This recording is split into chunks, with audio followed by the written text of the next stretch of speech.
Querido Deus, eterno Pai que está nos céus, nós aqui estamos, Senhor, para glorificar o Seu nome, para deixar que o Senhor seja o nosso Rei, aquele que se assenta no trono do santuário do nosso corpo e que reina supremo sobre as nossas vontades, sobre os nossos apetites, as nossas paixões, os nossos pensamentos e sentimentos. Que o Senhor seja o nosso mestre e o nosso professor agora, em nome de Jesus. Amém.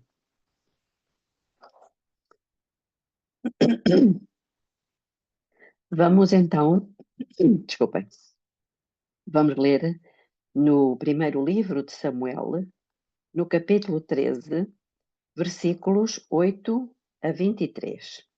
E diz assim: Esperou, pois, 7 dias, até o tempo que Samuel determinara.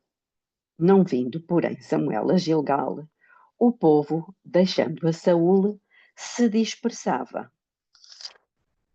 Eu não sei se os irmãos repararam, mas esta espera de alguns dias, nós já a tínhamos lido antes.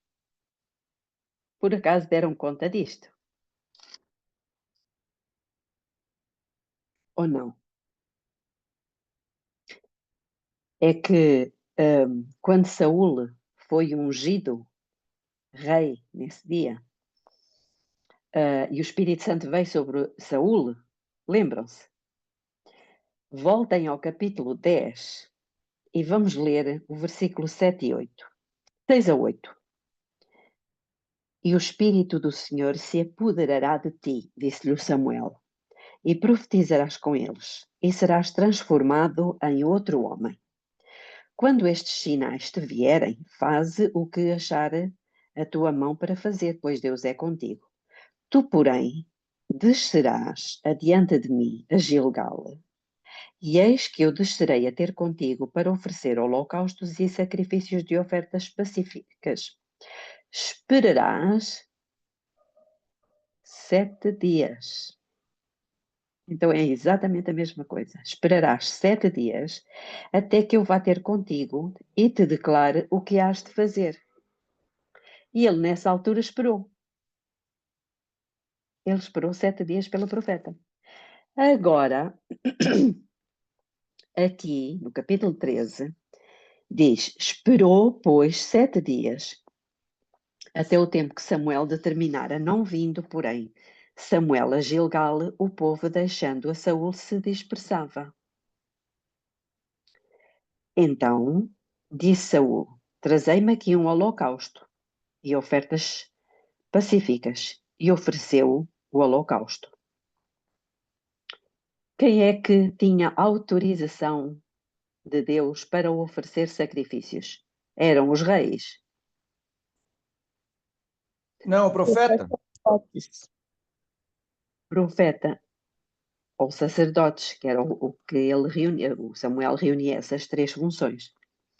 Mas ele acabado de oferecer o holocausto, eis que Samuel chegou e Saúl lhe saiu ao encontro para o saudar. Então perguntou Samuel: O que fizeste? Respondeu Saúl: Porquanto via que o povo, deixando-me, se dispersava e que tu não vinhas no tempo determinado, e que os filisteus já se tinham ajuntado em Micmas, eu disse: Agora descerão os filisteus sobre mim a Gilgal. E ainda não aplaquei o Senhor. Assim me constrangi e ofereci o holocausto.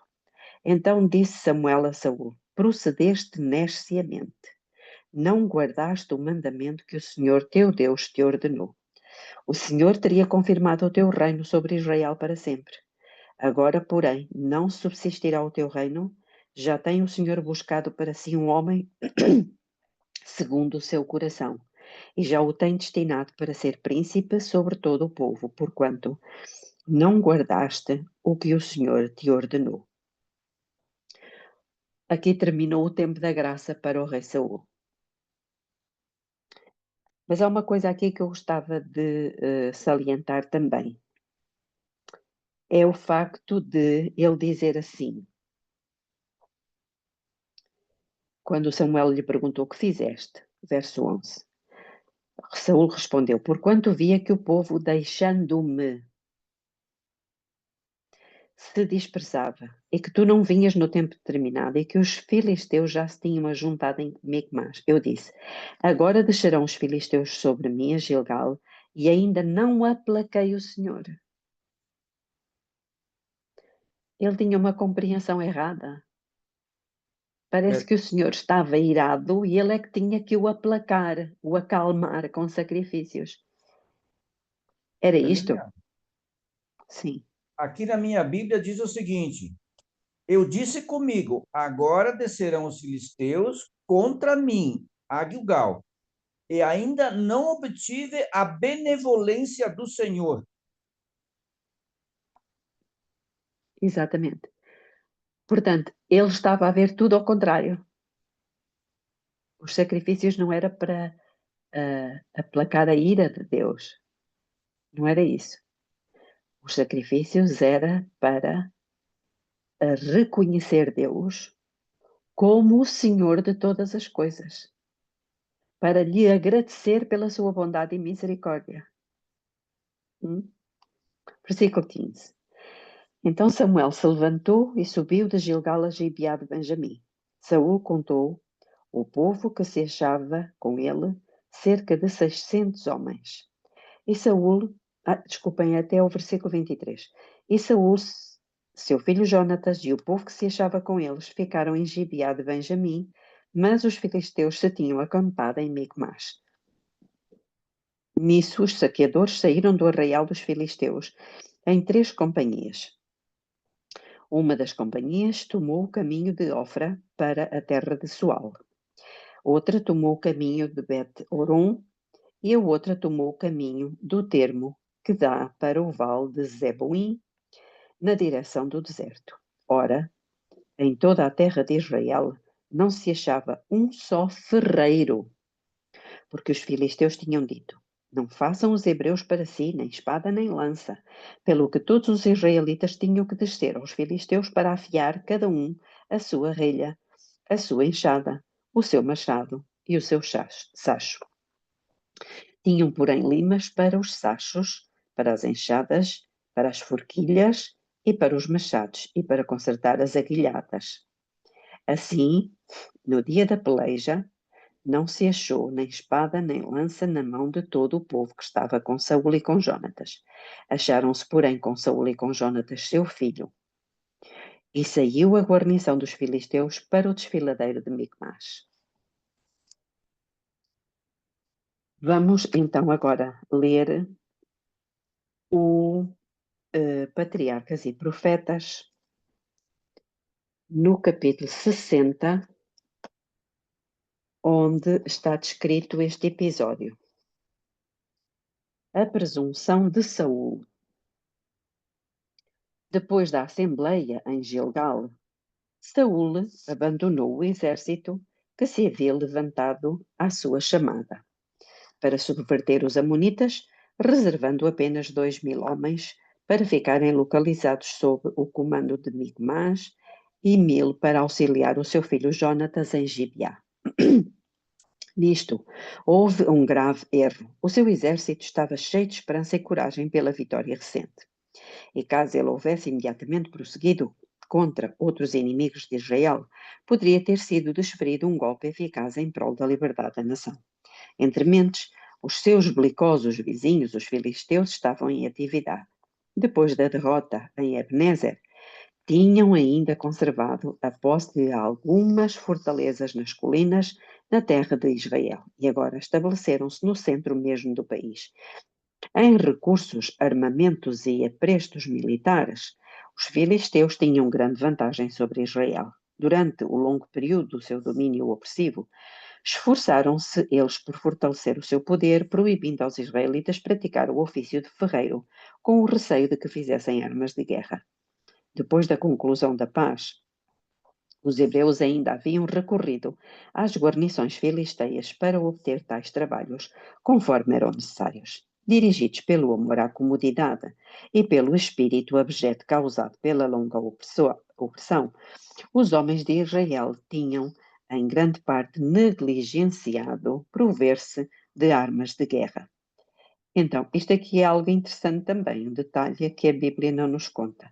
Dirigidos pelo amor à comodidade e pelo espírito abjeto causado pela longa opressão, os homens de Israel tinham em grande parte negligenciado prover-se de armas de guerra.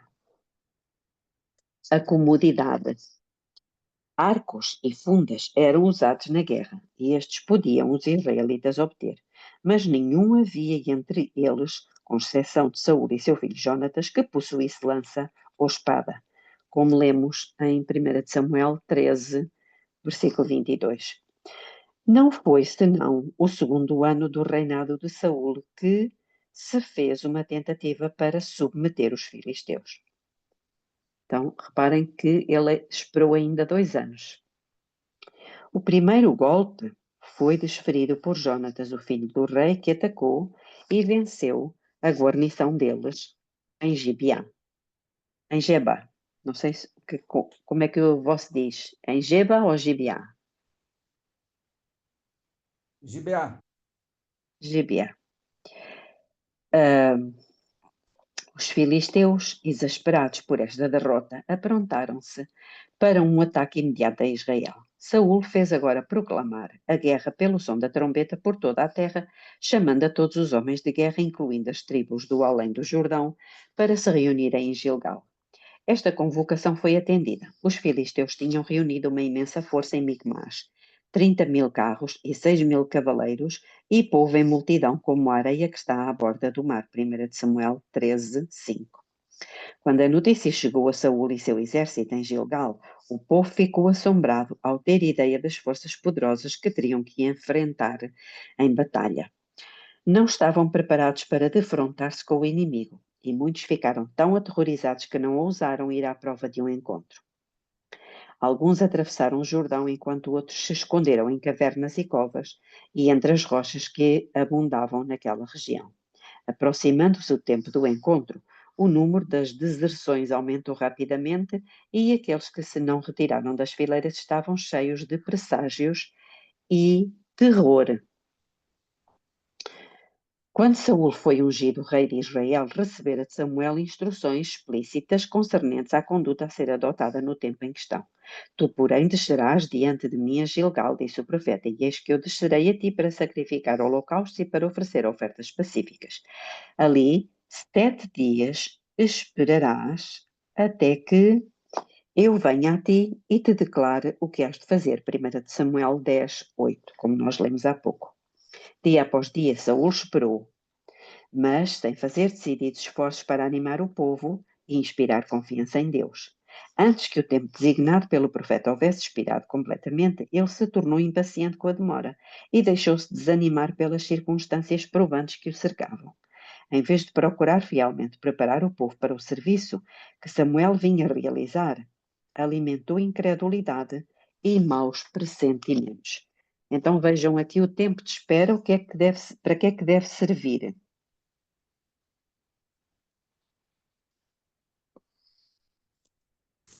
Para preparar o povo para o serviço que Samuel vinha realizar e devia ter alimentado a fé, não é? A confiança, mas não, ele alimentou incredulidade e maus pressentimentos.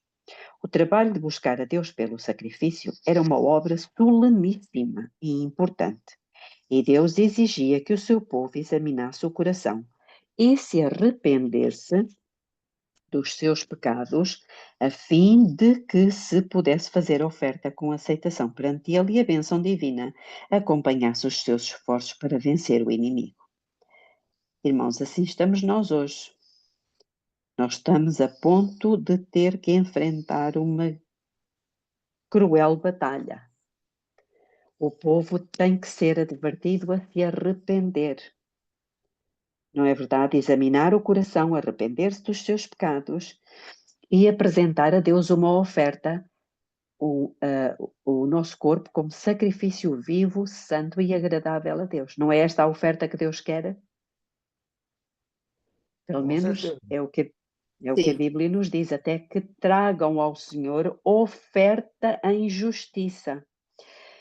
Sabem onde é que está este texto que eu citei agora? Ora, eu acho que está em Zacarias, penso eu. Malaquias, desculpem, Malaquias.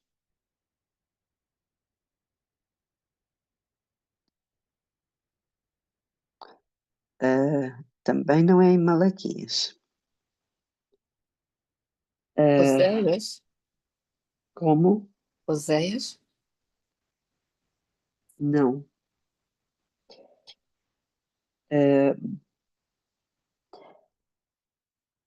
eu também penso que é Isaías, até que tragam ao Senhor ofertas em justiça. Bom, mas não vamos agora perder tempo com isto, mas era importante. Era mesmo importante porque vinha aqui Tinha a ver com Isaías isto 58, Belinha? 58. Eu acho que é, que ele Não, fala de jejum. sim, não, mas não é aí. Porque tem a ver efetivamente com Malaquias, tem a ver com Malaquias quando ele fala aqui Não é de que. Malaquias 3:3? E assentar-se-á, É refinado, exatamente, purificado a prata, purificar os filhos. é exatamente isso, é exatamente isso. Faz a pergunta, aliás, vamos ler desde o versículo 1. Eis que eu envio o meu mensageiro e ele há de preparar o caminho diante de mim. De repente, virá ao seu templo o Senhor, a quem vós buscais, e o anjo do pacto a quem vós desejais. Eis que ele vem, diz o Senhor dos Exércitos. Portanto, esta ida do Senhor não é a vinda de Jesus à terra, foi a ida de Jesus ao lugar santíssimo. Temos isto no grande conflito, muito bem explicado. Mas quem suportará o dia da sua vinda? E quem subsistirá quando ele aparecer? Pois ele será como o fogo do fundidor e como o sabão de lavandeiro. Assentar-se-á, que é o que ele está fazendo agora. Assentar-se-á como fundidor, portanto, isto é o juízo, como fundidor e purificador da prata. E purificará os filhos de Levi, que é o trabalho que ele está fazendo neste momento. E os refinará como ouro e como prata. Até quando? Até que tragam ao Senhor ofertas em justiça. E qual é a oferta que o Senhor quer? É o nosso próprio corpo. É o nosso próprio corpo, é a nossa mente. Somos nós mesmos. Percebem? Então, voltando a patriarcas e profetas, mas Saul se tornara inquieto e o povo, em vez de confiar em Deus para obter auxílio, olhava para o rei, a quem tinham escolhido, para que os guiasse e dirigisse.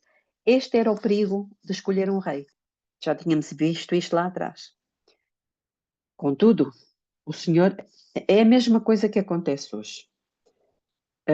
O povo de Deus, em vez de olhar para Deus e esperar dele o livramento e a solução para os problemas, uns voltam-se para os partidos de esquerda, à espera de soluções, os outros voltam-se para os partidos de direita.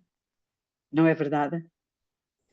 Irmãos, nós adventistas, nós temos que ser apolíticos. Não esperemos que seja direita, ou que seja esquerda, ou que seja centro, que vai resolver os problemas. Não é. Nós não podemos ser partidários, nós temos que ser apartidários. Nós temos que ter os nossos olhos voltados para Cristo. Seja Lula, seja Bolsonaro, seja Trump, seja Biden, não importa. Nenhum deles vai fazer a vontade de Deus. Nenhum. Contudo, o Senhor ainda cuidava deles e os não abandonou aos reveses que lhes teriam sobrevindo se o frágil braço da carne houvesse sido o seu único apoio. Ele os levou a situações angustiosas para que pudessem convencer-se da loucura de confiar no homem e a ele se voltassem como seu único auxílio. Aqui está. Por muito que custe a alguns adventistas ouvir o que estamos a dizer, mas é mesmo assim. Eu fico muito triste quando acontecem eleições em determinados países. O povo de Deus até briga, porque um é de esquerda ou até é de direita, irmãos. Mas o que é isto? O que diz aqui é que ele os levou a situações angustiosas para que pudessem convencer-se da loucura de confiar no homem e a ele se voltassem como seu único auxílio. Havia chegado o tempo para a prova de Saul. Ele deveria agora mostrar se confiaria ou não em Deus e se esperaria pacientemente conforme ao seu mando, mostrando-se assim ser aquele com quem Deus poderia contar em situações difíceis na qualidade de governador do seu povo, ou se seria vacilante e indigno da responsabilidade sagrada que lhe for entregue.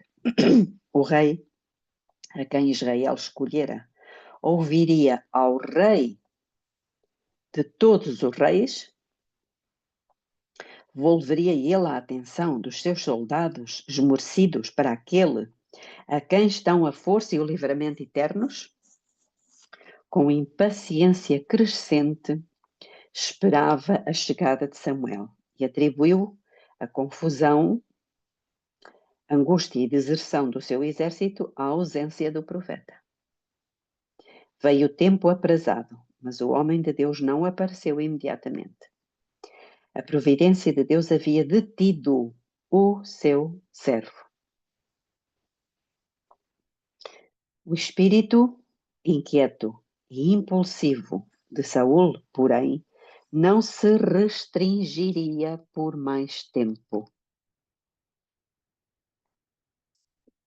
Então ele tinha um espírito inquieto e impulsivo. Entendendo que se deveria fazer algo para acalmar os temores do povo, decidiu-se a convocar uma assembleia para serviço religioso. Cá está. Ele era o cabeça do Estado, do poder civil. E o poder civil não pode misturar-se com a religião. Não pode. Quando isso acontece, vem desgraça. E mediante sacrifício rogar o auxílio divino. Deus tinha determinado que unicamente os que eram consagrados ao ofício deviam apresentar sacrifícios diante dele. Mas ordenou Saul: trazei-me aqui um holocausto. Já lemos no capítulo 13 de 1 de Samuel. E cingido como estava de armaduras e armas de guerra, aproximou-se do altar e ofereceu sacrifício diante de Deus. E sucedeu que, acabando ele de oferecer o holocausto, eis que Samuel chegou. E Saul lhe saiu ao encontro para o saudar. Samuel viu de pronto que Saul tinha procedido contrariamente à expressa instrução que lhe havia sido dada. O Senhor tinha falado pelo seu profeta que nessa ocasião ele revelaria o que Israel deveria fazer em tal crítica situação. Se Saul tivesse satisfeito as condições sob as quais fora prometido auxílio divino, o Senhor teria operado um maravilhoso livramento para Israel, com os poucos que eram fiéis ao rei. Mas Saul estava tão satisfeito consigo mesmo e com a sua obra, que saiu ao encontro do profeta como alguém que devesse ser elogiado, em vez de reprovado. Oh, que triste cegueira!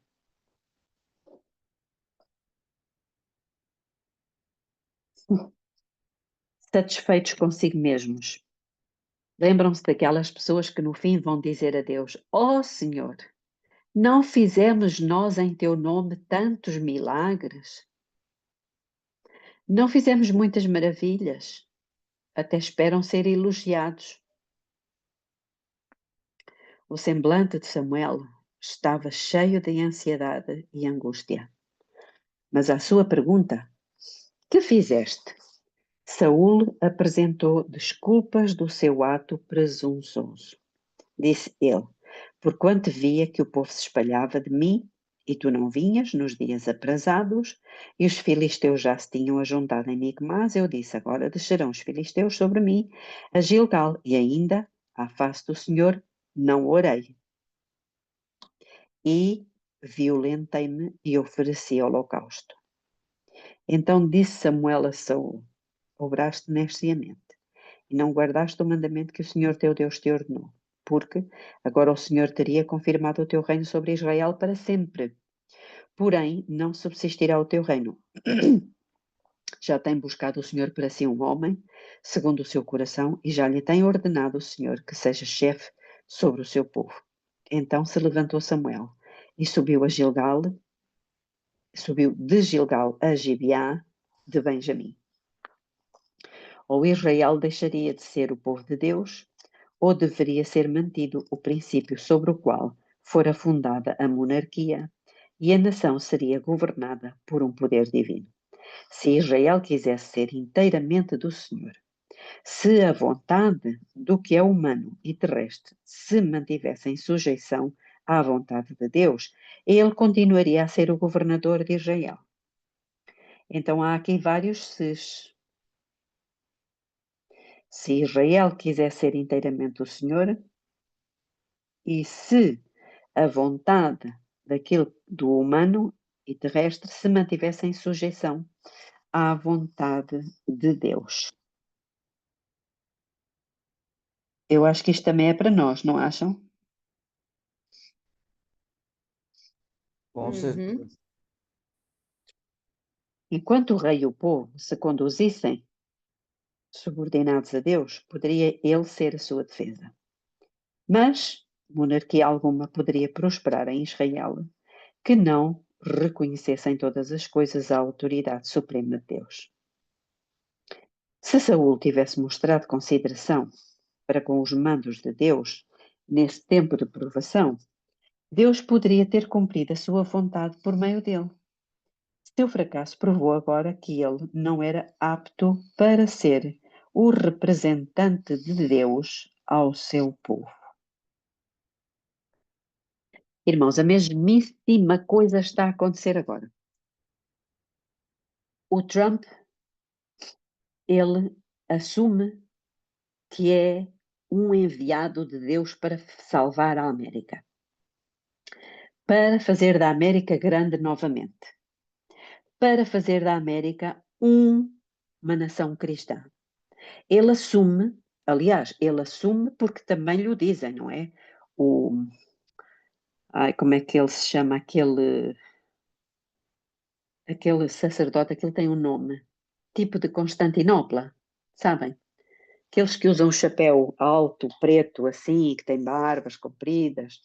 Pronto, ele fez um discurso comparando o Donald Trump a Constantino.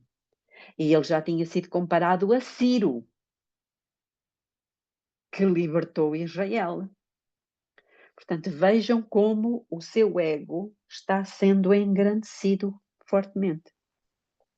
Então, ele acha que é o representante de Deus para salvar a América. Só que ele está se preparando para impor leis religiosas à nação. Ou seja, ele está misturando a política, do qual ele é representante, do poder político, poder civil, está misturando com religião. Percebem? Está procurando levar o país ou melhor, está imiscuindo-se nos assuntos religiosos, levando o país a ter uma determinada orientação religiosa. Isto são sinais da próxima queda da nação. E caindo a América, cai o mundo todo. Isso ainda não aconteceu porquê? Porque Deus está segurando os ventos. Espera que o seu povo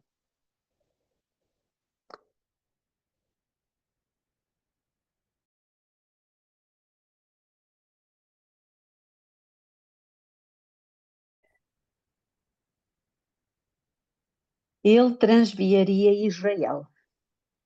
Sua vontade, em vez da de Deus, seria força dominante. Se Saul tivesse sido fiel, o seu reino teria sido estabelecido para sempre. Mas, visto que fracassara, o propósito de Deus deveria cumprir-se por meio de um outro. O governo de Israel deveria ser confiado a alguém que governasse o povo segundo a vontade de Deus. Por isso é que diz que o Davi era um homem segundo o coração de Deus, porque ele realmente tinha desejo de cumprir a vontade do Senhor e que fosse o Senhor a reinar. Não sabemos que grandes interesses podem estar em jogo em provarmos a Deus. Não há segurança alguma, a não ser na obediência estrita à palavra de Deus.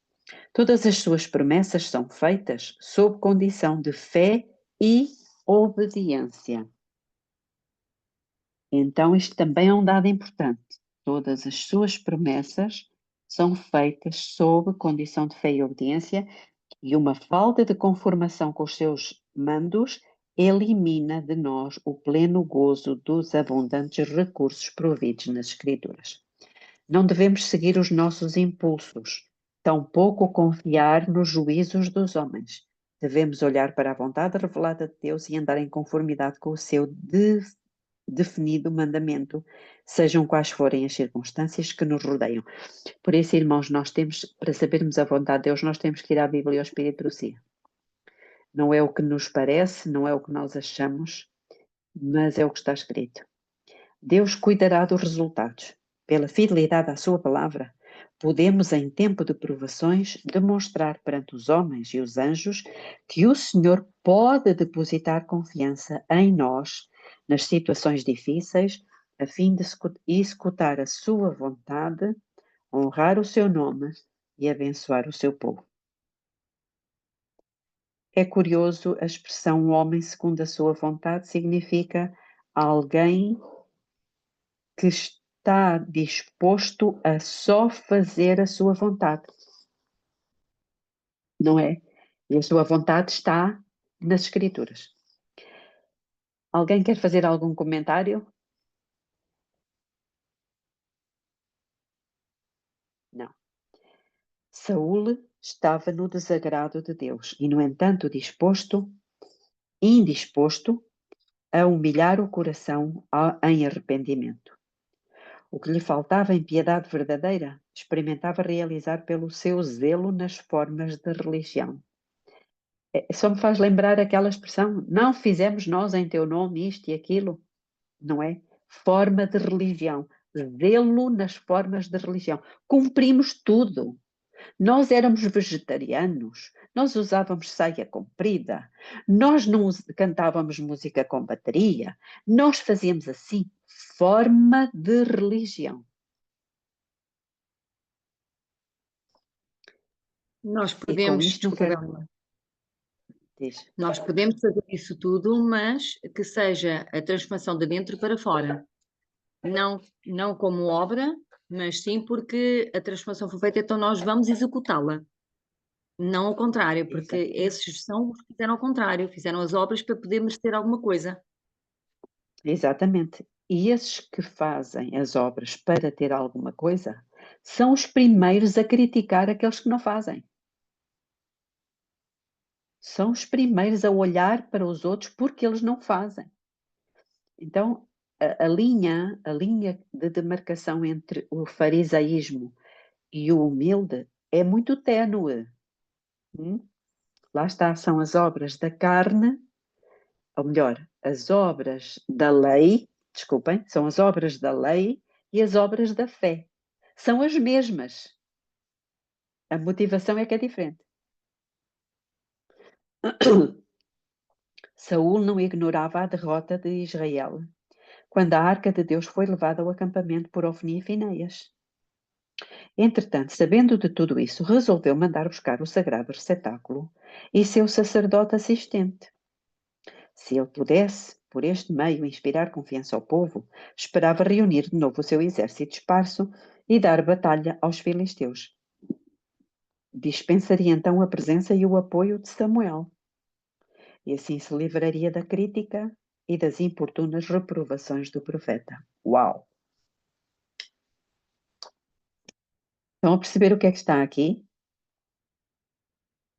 Eu vou repetir. Se ele pudesse, por este meio, inspirar confiança, qual meio? O meio de trazer de volta, não é? A arca. Se ele pudesse, por este meio, inspirar confiança no povo, esperava reunir de novo o seu exército esparso e dar batalha aos filisteus. E assim dispensaria a presença e o apoio de Samuel e livrar-se-ia da crítica e das importunas reprovações do profeta. É isto que o ser humano não gosta, não é? Se alguém nos reprova e nos critica para levar-nos ao bom caminho, nós procuramos fazer o que com essa pessoa? Livrar-nos dela. O Espírito Santo havia sido concedido a Saul para lhe iluminar o entendimento. Olha, aqui é um ponto importante. O Espírito Santo é para nos iluminar o entendimento e abrandar o coração.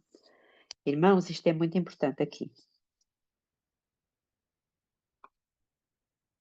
E nós já vimos que para recebê-lo, nós temos que ter o templo purificado, não Belinha, é? então essa resposta agora nos faz voltar agora nesse parágrafo anterior, e o que faltou nele é o que Deus quer no seu povo, que é a piedade, que é um fruto maior do Espírito Santo, que com isso, como é que eu vou te explicar isso, essa situação? Se o povo tivesse essa natureza de piedade, de misericórdia, o mundo não estaria nessa desgraça que nós estamos vivendo em guerra, em atritos, em confusões. Sim. É certo, só que eu acho que não era só piedade que lhe faltava, É o Iranilda. que está lá escrito. Uh, Não sei. não era só piedade que lhe faltava, era humildade, porque ele era impulsivo. Nós já vimos lá atrás, lembram-se que ele era impulsivo e presunçoso. Vimos aqui, diz também o espírito inquieto e impulsivo de Saul. Porém, não se restringiria por mais tempo. Ele não aceitava e também ele não acreditava, no fundo, porque se ele acreditasse nas palavras do profeta, não é? Se ele tivesse tido a humildade de crer naquilo que o profeta disse, ele teria esperado, porque o profeta veio no dia 7º, não veio no dia 8º. Ele disse para ele esperar 7 dias e ele veio nesse dia. Portanto, ele não acreditou, não era humilde, ele era presunçoso, faltava-lhe ali uma série de predicados. Portanto, o Espírito Santo havia sido concedido a Saul para lhe iluminar o entendimento e abrandar o coração. Olha, eu acho que isto é muito bonito e é o que nós necessitamos. Não acham? Iluminar o nosso entendimento e abrandar o nosso coração. Por isso é que o Espírito de Jesus é um Espírito manso. Receber fielmente a instrução e reprovação do profeta de Deus. Receber a fiel instrução e reprovação. E, no entanto, quão grande era a sua perversidade. A história do primeiro rei de Israel apresenta um triste exemplo do poder dos maus hábitos nos verdes anos. Em sua mocidade, Saul não amou nem temeu a Deus. E aquele espírito impetuoso, não adestrado à submissão em seus primeiros anos, estava sempre pronto para rebelar-se contra a autoridade divina. Aqueles que, em sua juventude, acalentam uma santa consideração pela vontade de Deus e que fielmente cumprem os deveres do seu cargo, estarão preparados para o serviço mais elevado na vida posterior. Mas não podem os homens, durante anos, perverter as faculdades que Deus lhes deu e então, quando quiserem efetuar uma mudança em si, encontrar tais faculdades frescas e desembaraçadas para seguirem um caminho inteiramente oposto. Alguém quer fazer algum comentário?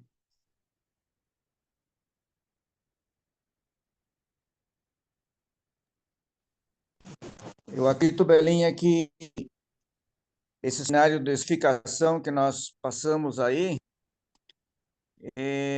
se colocado em prática, talvez muitas partes que hoje a gente percebe aí nessas, vamos dizer, nessas leituras todas aí, é que naquele tempo não era bem compreendida essa parte aí. Sim.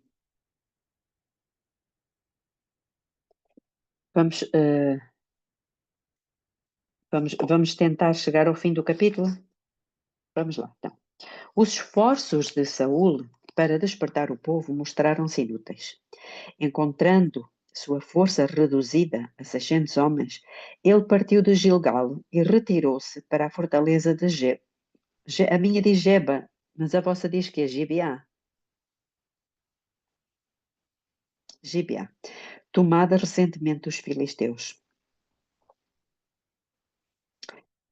Esta fortaleza estava do lado sul de um vale profundo e escabroso, ou garganta, alguns quilómetros ao norte do local de Jerusalém.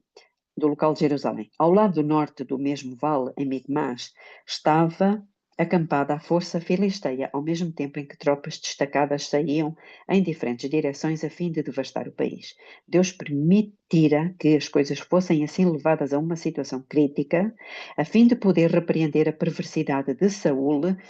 Irmãos, é muito interessante como é que Deus permite todas as coisas com um propósito.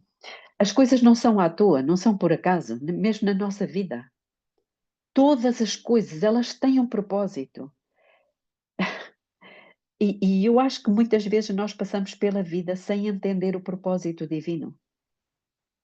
Não é? Passamos pelas situações, passamos pelas provas e não acabamos por passar por elas, enfim, chorando, lamentando, e não entendemos qual foi o propósito de Deus ao permitir aquilo. É muito triste. Então, Deus permitira que as coisas fossem assim levadas a uma situação crítica a fim de poder repreender a perversidade de Saul e ensinar a seu povo uma lição de humildade e fé. Cá está, que era aquilo que eles não tinham. Saul não tinha, não era humilde, nem acreditava. Por causa do pecado de Saul em sua oferta presunçosa, o Senhor não lhe daria a honra de vencer os filisteus. Jonatas, o filho do rei, homem que temia o Senhor, foi escolhido como instrumento para libertar Israel. Movido de um impulso divino, propôs ao seu pajem de armas que fizessem um ataque secreto ao arraial do inimigo. Porventura, disse ele, obrará o Senhor por nós, porque para com o Senhor nenhum impedimento há de livrar com muitos ou com poucos. Isso encontra-se em 1 Samuel, capítulo 14, que não lemos. O pajem de armas, que também era homem de fé e oração, acoroçoou este plano e juntos retiraram-se do acampamento secretamente para que não acontecesse encontrar oposição o seu propósito. Com oração fervorosa ao guia dos seus pais, convieram em um sinal pelo qual poderiam determinar o que fazer. Descendo então para a garganta que separava os dois exércitos, silenciosamente seguiram o seu caminho à sombra do rochedo e ocultos parcialmente pelos montículos e eminências do vale. Aproximando-se da fortaleza filisteia, ficaram à vista dos seus inimigos que sarcasticamente disseram: Eis que já os hebreus saíram das cavernas em que se tinham escondido. Então os desafiaram: Subi a nós, e nós vô-lo ensinaremos, querendo dizer que puniriam os dois israelitas pela sua audácia. Este desafio era o sinal que Jonatas e o seu companheiro tinham concordado aceitar como prova de que o Senhor favorecia o seu empreendimento. Saindo agora das vistas dos filisteus e escolhendo um caminho secreto e difícil, os guerreiros se dirigiram ao cume de um penedo que tinha sido considerado inacessível, não estava muito fortemente guarnecido. Assim, penetraram no arraial do inimigo e mataram as sentinelas que, dominadas pela surpresa e temor, não ofereceram resistência. Anjos celestiais escudavam a Jónatas e seu auxiliar. Anjos combatiam ao seu lado e os filisteus caíam diante deles. É impressionante quando a pessoa se submete a Deus, Deus faz coisas inacreditáveis. A terra tremia, como se uma grande multidão com cavaleiros e carros se estivesse aproximando. Jónatas reconheceu os sinais do auxílio divino. Aqui está outra coisa importante. Nós reconhecermos os sinais do auxílio divino. E mesmo os filisteus viram que Deus estava agindo para o livramento de Israel. Até os pagãos, por vezes, veem isso. Grande temor apoderou-se do exército, tanto no campo como na guarnição. Na confusão, tomando os seus próprios soldados por inimigos, os filisteus começaram a matar-se uns aos outros. Logo se ouviu o rumor da batalha no acampamento de Israel. As sentinelas do rei referiram que havia grande confusão entre os filisteus e que o seu número estava decrescendo. Não se sabia, entretanto, que qualquer parte do exército hebreu houvesse deixado o acampamento. Feita a investigação, verificou-se que ninguém estava ausente a não ser Jónatas e seu pajem de armas. Mas vejam o que é que Deus conseguiu fazer com 2 pessoas apenas que confiaram nele. Impressionante. Mas vendo que os filisteus estavam sendo repelidos, Saúl levou o seu exército a unir-se ao assalto. Os hebreus que tinham desertado para o inimigo voltaram agora contra eles. Grande número também saiu dos seus esconderijos e, fugindo os filisteus destroçados, o exército de Saúl infligiu terrível estrago aos fugitivos. Decidido a tirar para si as maiores vantagens, o rei temerariamente proibiu a seus soldados tomarem alimento durante o dia todo, impondo a ordem por meio de uma solene imprecação: maldito o homem que comer pão até à tarde, para que me vingue dos meus inimigos. A vitória já havia sido ganha sem o conhecimento ou a cooperação de Saúl, mas ele esperava distinguir-se pela completa destruição do exército vencido. A ordem para a abstinência do alimento foi motivada pela ambição egoística e mostrou ser o rei indiferente às necessidades do seu povo quando estas estavam em conflito com os seus desejos de exaltação própria. Este era Saúl. Exaltação própria. Orgulhoso, egoísta, impetuoso. Confirmando esta proibição com um juramento solene, Saúl se mostrou tão somente temerário como também profano. Não somente temerário, como também profano. As próprias palavras da imprecação dão prova de que o zelo de Saúl era por si mesmo. Que horror!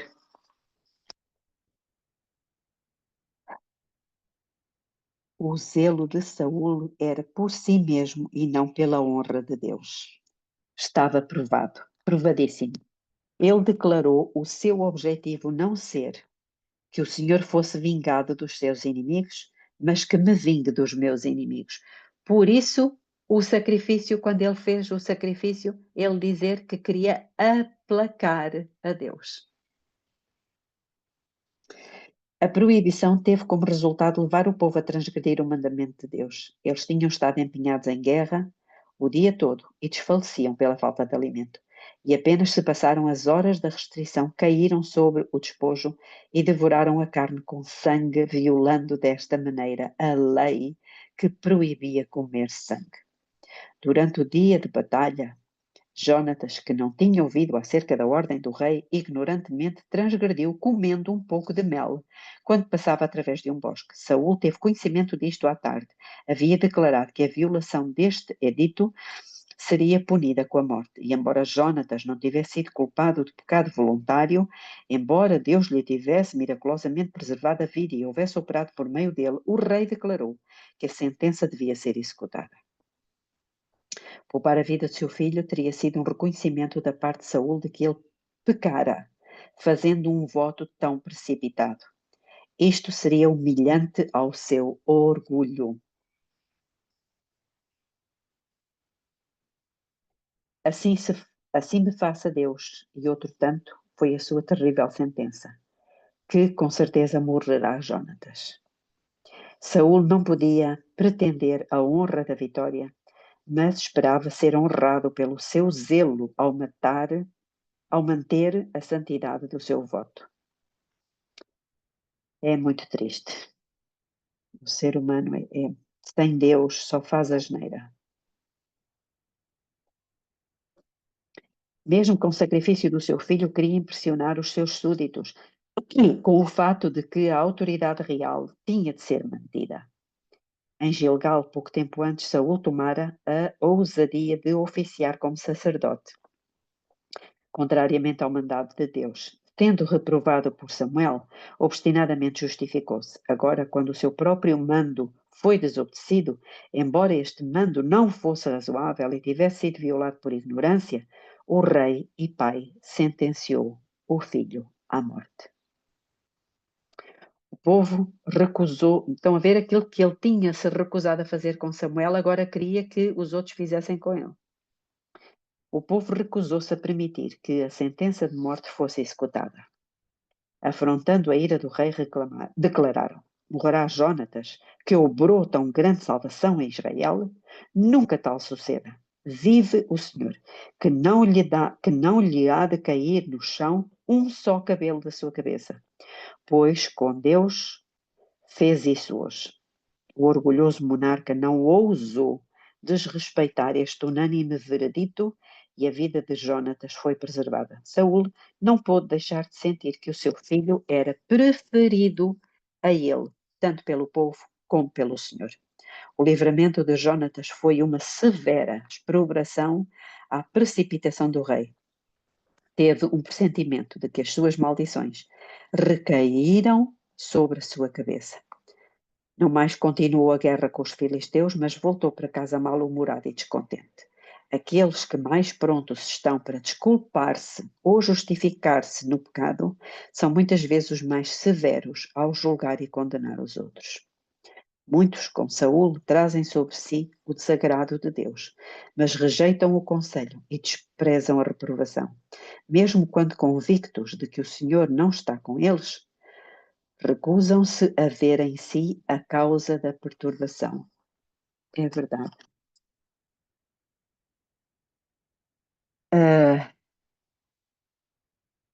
Mesmo quando convictos de que o Senhor não está com eles, recusam-se a ver em si a causa da perturbação.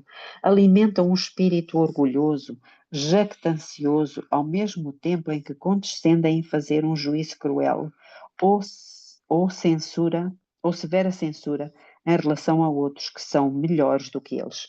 Bom seria que tais juízes, que assim mesmo se constituem, ponderassem estas palavras de Cristo: com o juízo com que julgardes, sereis julgados, e com a medida com que tiverdes medido, vos hão de medir a vós. Mateus 7:2.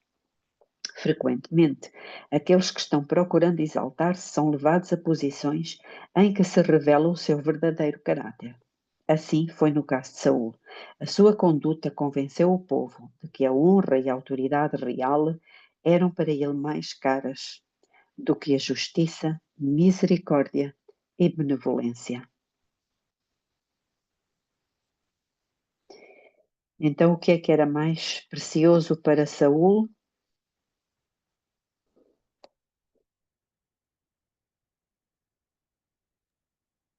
A autoridade real.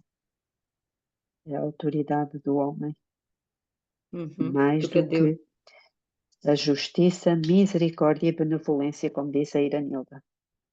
Assim, o povo foi levado a ver o seu erro por terem rejeitado o governo que Deus lhes havia dado. Tinham trocado o profeta piedoso pelas orações, cujas orações haviam feito descer bênçãos, por um rei que em seu zelo cego tinha orado, rogando uma maldição sobre eles. Se os homens de Israel não se houvessem interposto a fim de salvar a vida de Jonatas, seu libertador teria perecido. Perdão. Se os homens de Israel não se houvessem interposto a fim de salvar a vida de Jonatas, o seu libertador teria perecido pelo decreto do rei. Com que pressentimentos deveria aquele povo posteriormente ter seguido a guia de Saul? É verdade. Quão amargo lhes seria o pensamento de que ele havia sido posto no trono pelo seu próprio ato. O Senhor suporta por muito tempo os desvarios dos homens e a todos eles concede oportunidade para verem e abandonar os seus pecados, mas, conquanto possa parecer que ele faz prosperar os que desrespeitam a sua vontade e desprezam as suas advertências, ao seu tempo, certamente tornará manifesta a loucura deles. Oremos. Querido Deus e eterno Pai que está nos céus, que o Senhor nos livre desta cegueira, que nos livre desta maneira de proceder tão insana, nos ajude com humildade, estarmos sempre submissos à sua vontade, que a sua vontade se faça na terra assim como é feita no céu, que o Senhor nos perdoe a nós como povo seu em todo o mundo, se temos falhado em dar ao Senhor a honra e a glória por todas as coisas.